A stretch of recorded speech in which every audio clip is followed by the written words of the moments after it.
día de hoy vamos a empezar con toda una serie de charlas dirigidas a lo que es la interpretación adecuada del antibiograma, una herramienta muy importante que todos utilizamos a diario en la práctica clínica y que es importante que aprendamos a elaborar de manera adecuada. El día de hoy vamos a empezar con todas estas bases clínicas que nos van a permitir hacer una adecuada interpretación de esta herramienta tan importante. Empecemos por mirar esta gráfica. Todos conocemos bien esto que es el electrocardiograma y en realidad desde la educación médica muy temprana nos enseñan cómo se interpreta y a qué corresponde cada una de estas líneas, pero a pocos nos han enseñado a qué corresponde esto. Este es un antibiograma en el cual solamente nos han dicho que es importante ver cuándo hay S y cuándo hay R para determinar cuándo es sensible y cuándo es resistente, pero tal vez lo más importante de esto es interpretar esta parte que corresponde a la concentración inhibitoria mínima, lo que conocemos como la MIC. Todos estos numeritos y sobre todo estos símbolos son muy importantes a la hora de poder interpretar adecuadamente un antibiograma. Es virtualmente imposible poder interpretar un antibiograma donde no aparezca la concentración inhibitoria mínima, porque estos números y estos símbolos son los que nos hacen alusión a la forma como la bacteria se está comportando y se está defendiendo no solo de su entorno, sino también de los antibióticos que les estamos suministrando. En la lectura interpretada es muy importante tener en cuenta que lo que estamos analizando es un fenotipo, es decir, la forma como la bacteria se está comportando en su ambiente natural o en un caso de una enfermedad. Pero este fenotipo nos tiene que hacer pensar siempre en un genotipo que está detrás de todas estas características. De este antibiograma nos está prediciendo entonces la forma subyacente cuando la bacteria está presentando algún mecanismo de resistencia y nos va a predecir la manera en que nosotros con una terapia antibiótica vamos a tener posibilidades de éxito, pero también de fracaso. Los métodos de análisis de las bacterias que nos generan antibiogramas son de diversas formas. Los más antiguos era el método de Kirby-Bauer, que era cuando poníamos unos discos en una placa de Petri y veíamos los halos de inhibición. Más recientemente estamos utilizando el e-test, que es esta elipse que se forma con estas tirillas que vienen cargadas de diferentes concentraciones de antibiótico, y más recientemente los métodos automatizados, que son los que nos van a decir con precisión el nombre con género y especie de la bacteria y la MIC específica de cada uno de los gérmenes. Cuando estamos analizando la MIC de un germen debemos tener en cuenta que lo que vamos a encontrar es el promedio. Esto que vemos aquí es una curva gaussiana en donde se distribuyen de esta manera la cantidad de bacterias que hay en un cultivo en un momento dado. De manera que en la parte más externa vamos a tener algunas bacterias que ya son resistentes y en esta parte algunas que ya son incluso más sensibles. Pero en general la MIC nos refleja es el promedio de una población bacteriana.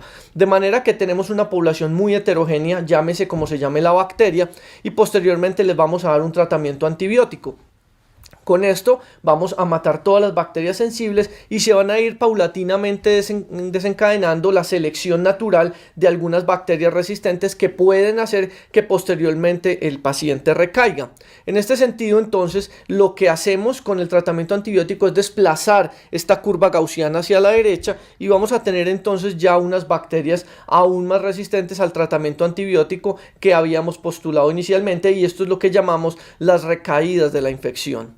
También debemos tener en cuenta algo que se llama el efecto inóculo, y es que en una cajita de Petri caben más o menos 10 a la 5 unidades formadoras de colonia, pero en una persona en la vida real, como por ejemplo en este absceso perinefrítico, podemos tener fácilmente 10 a la 15 unidades formadoras de colonia, de manera que el inóculo es inmensamente superior a lo que podemos predecir con un ensayo clínico en el laboratorio, como es la determinación de la MIC. Y cuando enfrentamos una gran cantidad de enzimas, llámese betalactamasas de espectro extendido, llámese betalactamasas de espectro ampliado, llámese KPC o cualquiera de ellas, pues superan por mucho la cantidad de enzimas que son capaces de ser inhibidas con el antibiótico, llevando al fracaso terapéutico in vivo, que es algo que no siempre se puede predecir in vitro.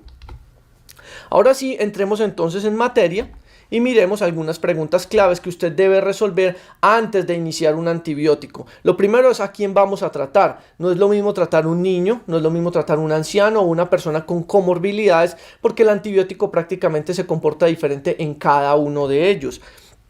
Es importante también tener en cuenta dónde está la infección. No es lo mismo tener una infección en la próstata, en el cerebro, donde tenemos barreras naturales como la barrera hematoprostática, la barrera hematoencefálica. Algunos antibióticos no penetran bien a pulmón, otros no penetran bien al hueso. Entonces debemos conocer muy bien a dónde penetran bien cada uno de los antibióticos para elegir la mejor opción. Debemos conocer también resistencias intrínsecas y adquiridas, de las que vamos a hablar más adelante. Y es muy importante analizar mucho más allá de sensibles y resistentes. Vamos a mirar más de S y Rs. Vamos a mirar también mecanismos intrínsecos y sobre todo vamos a mirar la MIC. Y finalmente vamos a definir qué antibiótico le vamos a ordenar al paciente. Pero tal vez la primera pregunta que debimos hacer desde el principio es si este paciente sí requiere un tratamiento antibiótico, porque hay muchas infecciones, principalmente virales, que no requieren de este manejo. Hablando entonces de resistencia natural o intrínseca, veamos aquí algunos ejemplos. Todas las Klebsielas, independientes de su especie, son intrínsecamente resistentes in vivo, más no in vitro, a la ampicilina. Por eso nunca vamos a tratarlas con este antibiótico. Otro ejemplo es cuando tenemos un Staphylococcus aureus meticilino resistente, como este es resistente a todos los antibióticos betalactámicos excepto a la ceftarolina. Hay otras resistencias que se pueden generar durante el tratamiento. Aquí vemos, por ejemplo, la resistencia a eritromicina, que puede predecir la resistencia a clindamicina, o las bacterias que conocemos como productoras de AMC, que son intrínsecamente resistentes a la mayoría de los antibióticos beta-lactámicos. Hay unos antibióticos indicadores, que es lo primero que a usted le debe llamar la atención cuando mira un antibiograma. En el caso, por ejemplo, de Staphylococcus aureus, usted lo primero que mira es aoxacilina. Cuando usted tiene una Klebsiella, una E. coli, lo primero que mira es ceftazidima. Y cuando tiene un enterococo, como le señalo aquí, lo primero que usted mira es ampicilina. Con estas bases iniciales es muy importante que lo tengamos en cuenta para lo que va a venir posteriormente en lo que es interpretación del antibiograma.